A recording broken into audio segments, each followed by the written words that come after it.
Okay. Hello, awesome authors. It is wonderful to be with you. Welcome back to another episode of Answering the Call to Write. If you're watching live in the Facebook group, then please comment and tell us where you're watching from and a little bit about your author journey. What are you writing? What are you working on? We'd love to know. If you're watching the replay on YouTube, then remember to like, subscribe. This podcast is dedicated to all those amazing authors that said yes to their call to write, to help them promote the amazing messages that they carry, and also to encourage those of you who are yet to say yes to your call to write. Today, I have the amazing privilege of introducing you to Michael Chanley.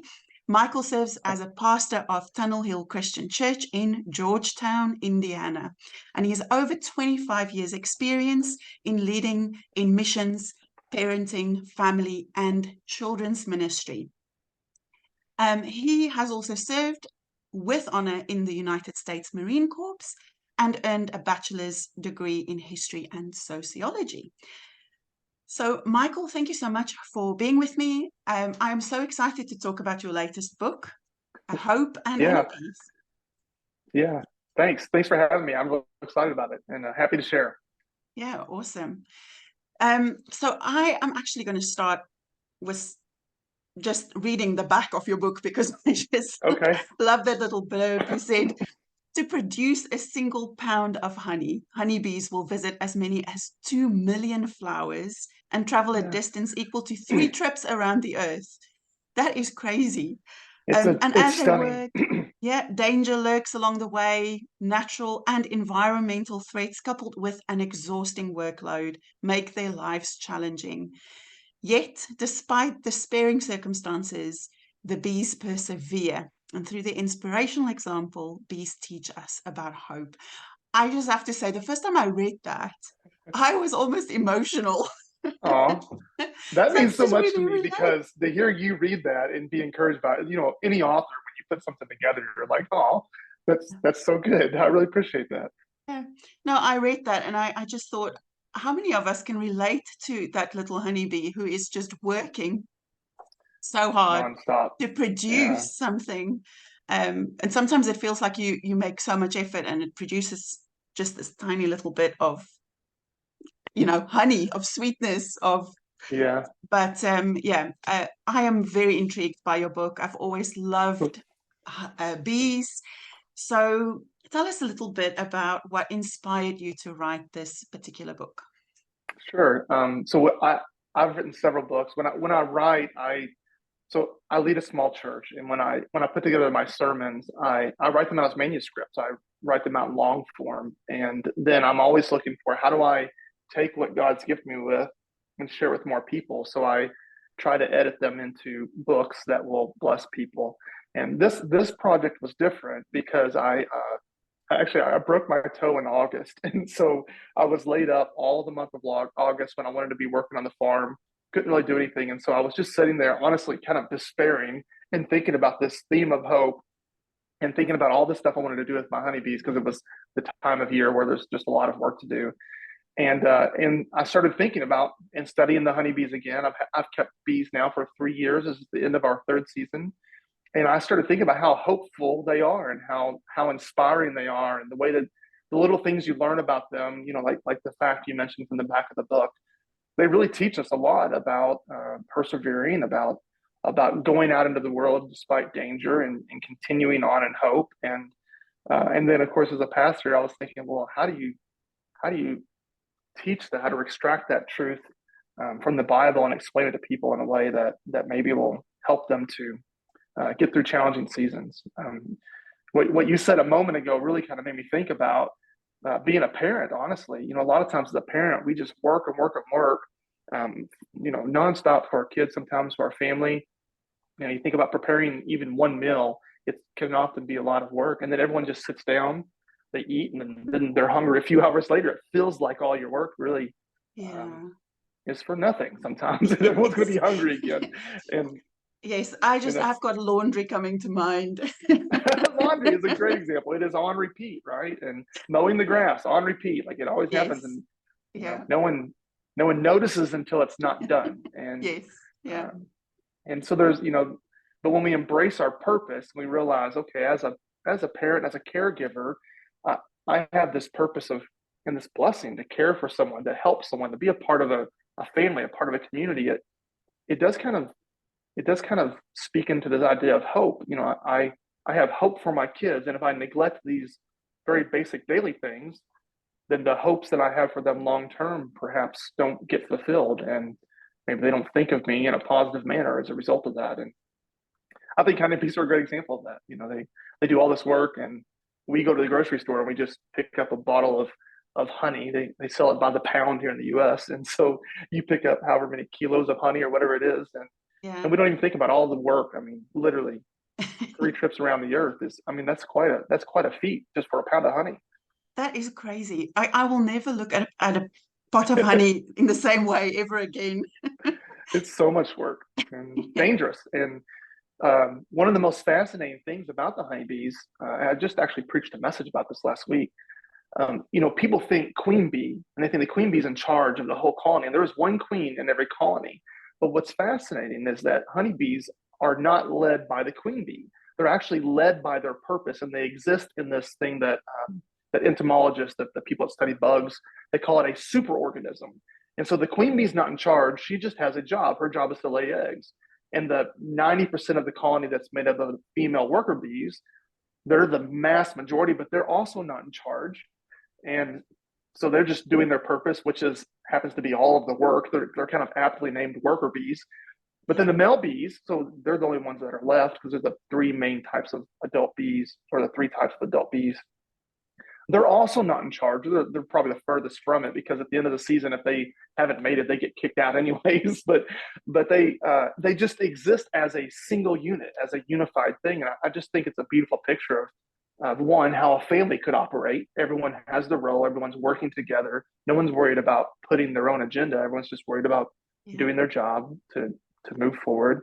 But man, what a beautiful picture of how the church could operate if it was truly connected to the call of Jesus Christ and to the words of Paul, to work in unity with one another and to serve one another and encourage one another, to love one another. It would change how we live and how we even think about family or the church. I love that so much. Just the concept of you don't have to be in charge to live your purpose, right? To Yeah, understand, and just the importance of understanding what your purpose is and living from that vantage point would yeah. make such a huge difference. That's And incredible. we can find purpose in lots of things. The trick, I think, is sometimes realizing our purpose isn't always glamorous. Sometimes we want it to be amazing, but it's not. When a honeybee is born, the very first thing she does is she cleans out her chamber where she was just raised from egg to larva to pupa. The very first thing she does is she creates an environment where the next generation that is born there is stepping into a healthy and clean space. And Oh, I think that just is such a powerful analogy oh, of what we do yes. as families, right? I mean, we're leaving something better for the next generation. Yeah. Yeah, Yeah, and the importance of actually cleaning up our space. You yeah, know? yeah. You have teenagers, so Yes. as do I. So Yeah. Yeah, not even to talk about all the emotional and mental space that we sometimes function in, and can sometimes worry about the effect that that has on our children as well, right? Just yeah, doing the work to make sure everybody gets healthy boundaries and healthy yeah. space. Yeah. And I think globally we live in this anxious time. I think the revolution of the way information is shared through social media and through the internet has just opened up a lot of doors for really great things to happen, but also some really terrible things. Some of the worst people seem to get the biggest platform for sharing their ideas. And if you study history, you can see that when that happens, it doesn't always end well. In fact, it often leads to disaster. And so in the midst of that anxiety, raising kids and being a pastor trying to share hope with people, I just go back to God's word over and over again to realize that we, as believers, do have an eternal hope, a hope that helps us to look forward beyond just the trappings of this world, beyond the fact that, when someone gets sick and we lose them, we don't lose them forever. My hope as a believer is I will see them again one day when I leave this world. And that helps me, as someone who struggled with anxiety before and depression in the past. It helps me to have a more optimistic outlook on life when I'm having bad moments. Yeah, I think you're so right that we do live in a time where this message of hope is just super important. I think there are so many people just living under that cloud of, there was a word you used earlier that I thought was so apt, despair, just despair, Yeah, like hopelessness, utter hopelessness. yeah. And you can definitely see it seep into everything. It really does. And did you know, if you look up the definition of despair, it is actually defined using the word hope, because Wow. despair is literally the absence of hope. It is what people experience when they've lost all hope. Yeah.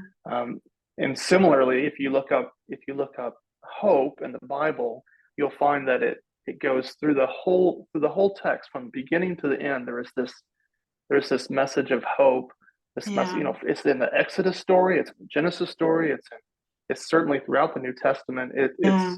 It's in Revelation. I mean, it is a theme. And I having grown up as someone who wasn't a believer and kind of being a bit of a troublemaker as a kid, I know I used to hope for things that made no sense, and was crushed when things didn't go my way. And now it's really a blessing. I sometimes sit by the hospital bed of people who are at the end of their life and they know it, and yet they still have this peace and this joy and this hope. And that's a supernatural thing that I Yes. don't think you can just explain it away by Yeah. physical matters. But Yeah. Now, I was hoping to kind of go into your author journey first, but I oh, feel sure, like yeah, we're sorry. taking a bit of a different path today. And because I want to ask you this question, what would you say to someone that is just really in that place of despair and, they're kind of stuck in that hopeless place? Yeah. You mean as a writer, especially, or just in general? Just in general, just Okay. for people who are listening and So, because I think wondering, writers do struggle with that a lot, oh especially my once you hit goodness. send and Oh, you've printed it, and absolutely. and then you start to despair because, well, my mom bought it, but no one else. And I mean, but Yeah. I think one of the best things we can do when we are struggling with despair is, first of all, to allow ourselves to despair, allow ourselves to just live in that moment, just to experience the emotion of it. It when we are hurt, like when our emotions are hurt or when we're struggling with something, one of the blessings of that feeling is that it helps us identify that something's not right. And so in the searching, in that hurt point, like it allows us to open up the door and say, okay, God, what is wrong? And if you don't have a faith in God, sitting down with someone that you trust and you respect, that you have community with, and asking them, hey, help me process this. But sometimes the best thing we can do is just sit with our despair and just be present in it. Um, so often we want to push away our emotions and not deal with them at all because we just want to get back to the happy times. But Yeah. but if it were not for those low moments, I don't think that we would fully appreciate the good moments. And that's a hard thing to say. Sorry, I guess I'd say it's an easy thing to say. It's a hard thing to say when you're living it out, Yeah. especially if you've lost someone recently, and or someone's left you or someone's hurt you. And Yeah. but I think from that you have the hope of one of the things I used to tell my kids. I grew up in an imperfect family. I think all of us do, but there was a lot of divorce. There was some emotional abuse and stuff. But when I grew up, I realized as when I came to my faith that I could either become like the dragon that tried to destroy me as a kid, or I could go out and try to destroy the dragon and make sure that it doesn't hurt anyone else. And I think sitting with our despair helps us identify that, and Yeah. helps us live in a way that we can teach hope to others and give hope to others who maybe are going through the same challenges. Yeah. So that does answer your question. Yeah, yeah. I think I'm at the moment so inspired by the story of Peter, the disciple or the apostle, just Yeah, just when he was in that moment of, he's just had the most epic fail of his entire life, and he's back in the boat where Jesus first met him, and Jesus finds yeah, him again on the shore. And almost the exact same conversation happens. He's like, throw your net in on the other yeah, side. And it takes Peter a bit of time to notice that, it's Jesus on the shore. It's John who recognizes Jesus first. But anyway, they go and have breakfast on the shore. And yeah, Jesus restores Peter's identity in that moment. And, through that story, it's given me so much courage to know that if I'm in that little boat of despair and hopelessness, that Jesus is only a shoreline away, and I can go and have breakfast with him, yeah, and he's not upset because I am feeling hopeless, or because I think, sorry, I can go off in all different directions sometimes, but I think that sometimes we almost feel as Christians that we cannot feel certain emotions. We're not allowed to feel despair. We're not allowed to feel hopeless because it's not faith. It's not. right. We Yes, take it as a weakness or something. yes, but there's this beautiful verse that I can't kind of remember exactly where it is now, where I think it's Paul that writes that when I'm weak, it's in my weakness where God's strength is being shown, being Yeah, made come forth. And there's one specific translation that says that my weakness is a portal for God's power. And I love that wow. so much because I feel like every time we're in that place of weakness, we have an opportunity to usher in the presence of God into that situation. Hmm. And I mean, if that doesn't give you hope, Yeah, what does? I I think so that that interaction with Peter and Jesus you're talking about is it's in John 21. It's the last chapter of John. I think it's chapter 21. And I wrote like a whole chapter about that because there's this word play that happens in the Greek that we miss in our English, where Jesus is asking Peter if he agape loves him, and the Greek agape is like perfect sacrificial love. It's the word for love that's used to describe Jesus's love for us and how he commands us to love one another his new commandment that he gives us. And Peter responds, he kind of friend zones Jesus and he says, well, I phileo love you. I love you as a brother. Yeah. And there's this powerful, humble thing that Peter does where he's just in humility saying, God, he's saying, Jesus, you just witnessed this. You just witnessed that I cannot sacrificially love you the way you sacrificially love me. All Mm. I can do is love you as a brother. And rather than scorn him, rather than ridicule him or tear him down, what Jesus does is he just continues to pull him closer and pull him closer. And he asks him three times. He gives him three chances to respond, and he eventually meets Peter where he is and pulls him back and says, "Then can just do what I created you to do." Like it's such a powerful Yeah. And and beautiful passage. there we're back to purpose again, right? Yeah, yeah, that's right. Purpose. And Yeah. then what does Peter do? Peter goes on to be one of the founding fathers of the church. He's used to open the doors to all people through his vision that he has of the church going to the Gentiles with the blanket that comes down with all the meat and stuff. And it's yeah, it's a good thing. But what he is a picture of despair. I mean, he's a Yes. broken Yeah. man, and he goes right back. And he doesn't just go back to his old way of life. He takes his friends with him. He's like, "Hey guys, let's go fishing."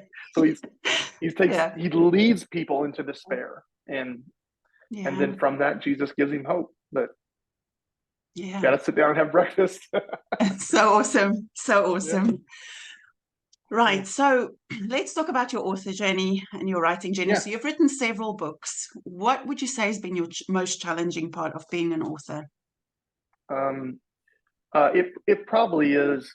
I think everyone. I'm an optimist. I think most people when they write, it's almost like you're putting your heart on paper, and so there's something about putting it out there and then realizing, oh, afterwards I messed up this, so I should have said this differently. And so that will sometimes haunt me a little bit. You know, when everybody on the planet doesn't buy my book, it can make me be like, well, why did I do this? And Yeah. but I have to remind myself that's not the goal. The goal is, Yeah. I'm using what God created in me to help others, and so I try to cling to the good stories, to the moments like this where we have good conversations about things Yeah. that God's revealing to me. Just last night, my first a book I did about a year ago. It's called Chasing Wells. It teaches people how to study the Bible through the story of Jonah. Yeah. And I had dinner last night with a group of 60 and 70-year-olds who are taking that Bible, that book, and going through it as a small group. And they Awesome. had filled out every single line in it, and they were talking about how it had taught them to think differently about the Bible. And it was such a shot of encouragement that I really needed, because I think Yeah. often I'm like, well, why am I doing this, and what is the purpose? And that is the purpose. It's for that one person that. Yeah. Yeah. I'm only laughing because I am Yeah. so relating to that. Absolutely relate to that. And it's so awesome when you do get that little bit of feedback from someone who's enjoying it. I remember when I kind of set out to write my first book, and I'm like, it's for the one. It's for the one. Yeah. If it makes a difference to one person, but then when you only make one sale, Yeah. It it's feels like, different. can it be for two? Can it be for more than one? Yeah. Well, um, yeah. So I just always have to check. I'm competitive in my Mhm. spirit sometimes, and so I have to check that. Yeah. Uh, and so I think that for me is the hardest thing. Yeah. It's persevering, it's continuing, it's identifying the fact that I'm creating stuff that I know God wants me to do, Yeah. um, and I enjoy it. I enjoy the process, and it gives me so much of a blessing. Like when I finally see my book is for sale, I see it's available, or I see someone carrying it, or one of my kids picks it up and reads it. Like that's a huge shot of encouragement, and I try to remember that. So I Yeah. don't I don't I don't worry too much about that anymore. But yeah, that's a big thing to overcome for me. I think probably for a lot of people. Yeah. Identify your Absolutely. why and stick to it as much as you can. Don't let the press or the comparison. We struggle with. I think as people, we struggle with comparing what we do to what other people do. Just don't do Yeah. that. You know. And sometimes I wonder, you can look at people and compare yourself, but what you're seeing is not always reality. That's You exactly. don't know the struggle that they're going through in their journey. They may look super Yeah. successful. So yeah, no, it's Mm. absolutely totally relatable. And I know beforehand, when we were talking before we went live, you mentioned just kind of making peace with the fact that it's not about the sales and not focusing on that aspect Yeah. of it at all. And I think if you can make that transition, then you're going to have a much more joyful experience of Yeah. writing and publishing. And I also love that you enjoy the creative process, because I think God does so much in me when I'm creating something, that sometimes I write these books for myself more than I do for anybody. Yeah. So yeah. Me as well. And that's something that has really helped me a lot. And I have some friends who also have published, like the group that you've created on Facebook. That's a great thing, because you have other people who you can lean into and say, hey, I'm feeling down. Again, I'm feeling despair because I created this, or I'm at this point where I'm struggling. How do I move forward with this?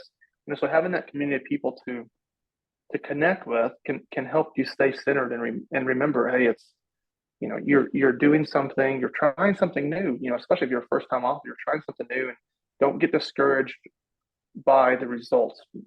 Focus on the process and the joy that you had from writing or Yeah. creating something new. And Yeah.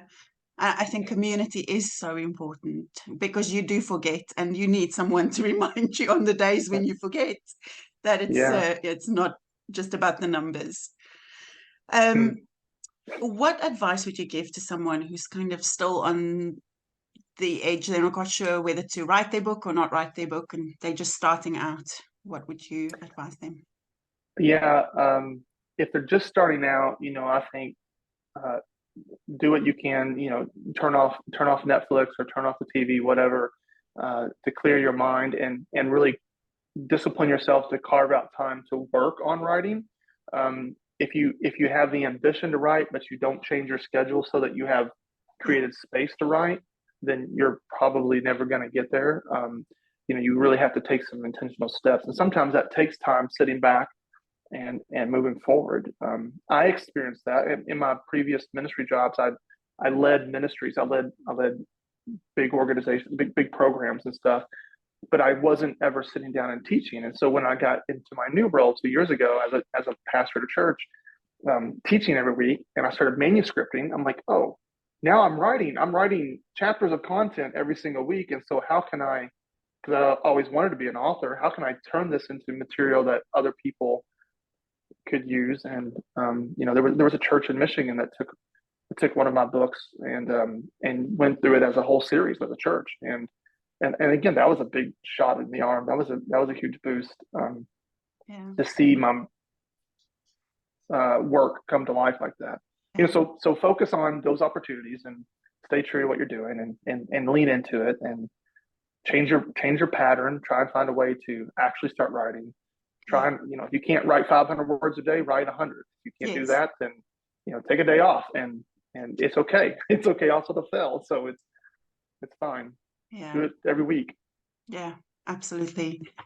Totally echo that. If you don't make the time, it's never going to happen. It's one of those things that will always end up on the back burner unless you prioritize it. Yeah. I'm blessed that I get, it's my job to write. So I end up staying up late at night editing, and instead of watching Netflix, I edit my books or edit my sermons into books. And then I find people, my son has an English degree, and so I ask him to help edit it. So you'll see his name on a lot of my books. His name's Wyatt. He'll go through kind of with his editorial, much more detailed brain than mine, and he'll ask me hard questions. And that's actually the part that I dislike the most, is the editorial process. Except that it gives me so much joy because I get to work with my son on that, and so that's been a blessing. I just want to say you are really blessed to have an editor in the family. It's a big money saver. And editing, I think, is such an important part of the process. Like, it's the one area in your writing journey that you never want to, skip over. You want to make sure that your work is edited and it's looked at professionally. So it's great that you get that.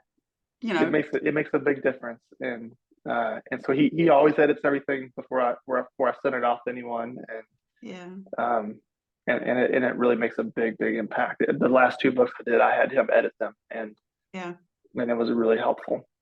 Yeah, that's cool. Yeah, my husband does a lot of reading. I get a lot of correction from him because I've got grammar issues and lots of issues with my English because it's not my first language. So I understand the pain of having to make corrections and changes and having conversations. And sometimes we have some differences, especially if it's fiction. And I have a creative idea and he's got a different idea. It makes some interesting conversations. But it's always good to have some eyeballs on your work and make sure you get fresh perspective. And don't get discouraged when someone tears it apart. You have to think of it. You're giving someone permission to speak truth into your life, and you don't have to take their advice, but it's possible their advice is going to really help you and refine you and keep you humble to it. Yeah, that's exactly right. Awesome. Michael, thank you so much for sharing your experience with us. If we want to connect with you, what is the best way to do that, and how do we get a hold of your book? Sure. So I'm on all the social media stuff. Just search my name, Michael J. Chanley. You can find my author page. I have a link tree or something. I can give you a link. My book is available. The new one is available anywhere. It's called Hope and Honeybees. It looks like, I just had it pulled up on I don't have a print copy, but it looks like this. And it's available pretty much everywhere. Amazon has it, Barnes & Noble. It's available in ebook and hardcover right now. You can find more information at my website. It's michaeljchanley.com. Awesome. Thank you so much. I've really Yeah, thank enjoyed you. hearing more about your book. And honestly, I think we could probably have a conversation for hours and hours on the topic Yeah, of hope and bees. Just love it. Thank you so much for your taking the time to come and share with us. I'm sure yeah. Thanks for having me. the listeners actually got so much from it. So thank you so much. Yeah, thank you. And if I can ever serve anybody in your group, if they need help or need advice, I'm happy to share what I've learned. And Awesome. I joined your group, so I'll be there to see what else Fabulous. goes on. So yeah, Awesome. Thank you so much.